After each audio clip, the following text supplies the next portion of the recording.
Leaders.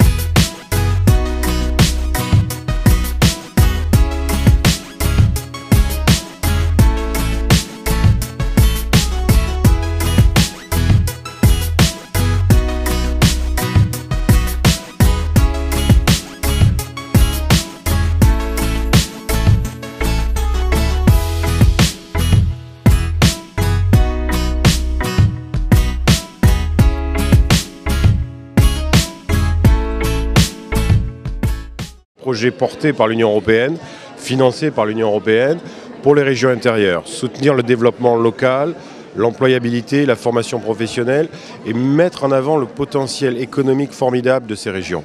Tout à l'heure nous en discutions, il y a un paradoxe dans les régions intérieures, il y a un potentiel, une richesse extraordinaire, mais il y a des populations vulnérables et des populations pauvres. Comment on arrive à surmonter cette contradiction?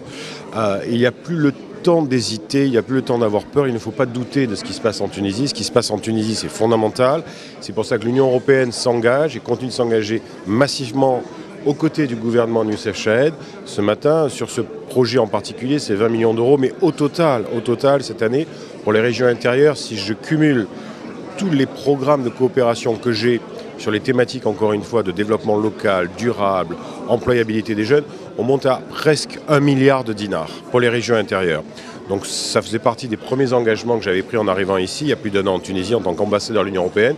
Nous y tenons et je suis convaincu qu'on va réussir à faire la différence. Et donc, encore une fois, ce matin, le partenariat avec le gouvernement tunisien, les autorités locales et le Bureau international du travail m'incite à beaucoup d'optimisme. Parce que quand je vois les expériences de ces femmes, les coopératives agricoles, ces jeunes qui ont porté des projets pendant 3-4 ans, et ça marche sur les filières agricoles, c'est des vraies sources d'espoir et c'est là-dessus en ce moment qu'il faut se focaliser. المشروع هذا مشروع هام خاطر مشروع متوجه إلى 5 ولايات في داخل الجمهورية، سميناه برنامج لدعم المناطق المحرومة اللي يهم سيدي بوزيد والقصرين وقفصة وسليانة والكيف.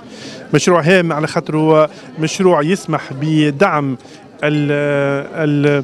يعني المواطنين نتاعنا اللي هما في الجهات هذه باش يخلقوا مشاريع وباش ينطلقوا في اعداد يعني معناها تعاونات فلاحيه او وحدات صناعيه او تحويليه او صناعات تقليديه، عدد من المشاريع اللي تخلق القيمه وتخلق مواطن شغل.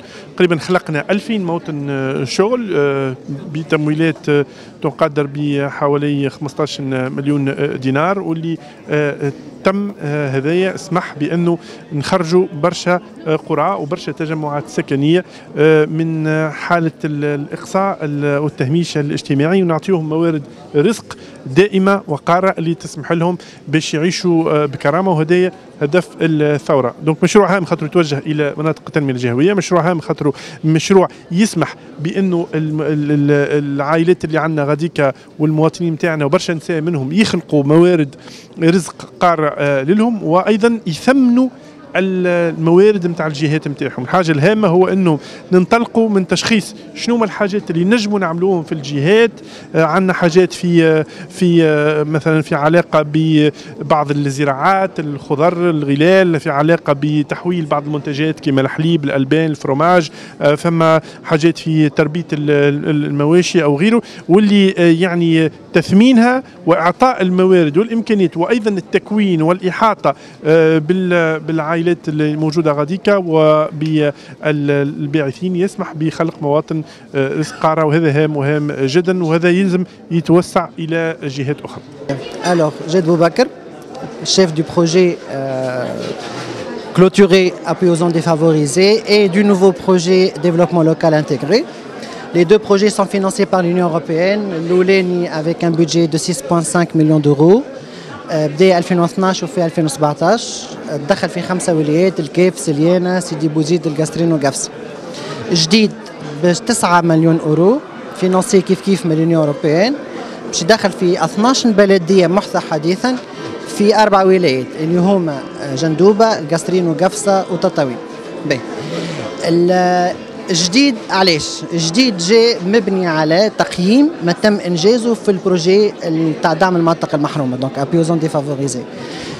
النتائج اعطت انه ممكن ان نحكيو على التنميه، ممكن ان نخلقوا ديناميكيه اقتصاديه، ممكن انه الانجازات اللي نعملوهم تخلق مواطن شغل، وممكن ان نحسنوا ظروف العيش نتاع المواطنين هذه اذا اعتمدنا بلوتو على مجموعه من العناصر.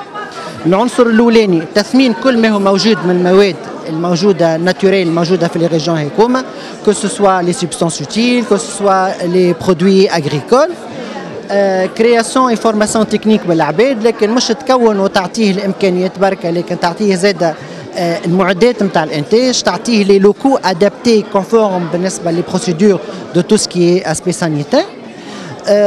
حاجه اخرى، اذا انت باش تخدم على تثمين المواد الانشائيه لازمك تلقى له سوق، السوق اللي لقيناه هي مع التعاون مع البلديات في شكل مشاريع نتاع بنيه تحتيه، منها بناء اسواق، منها اميناجمون دو فواري، منها دي ترافو ادرو اغريكول كيف ما ريتوا لهنا في كسرى ورايا.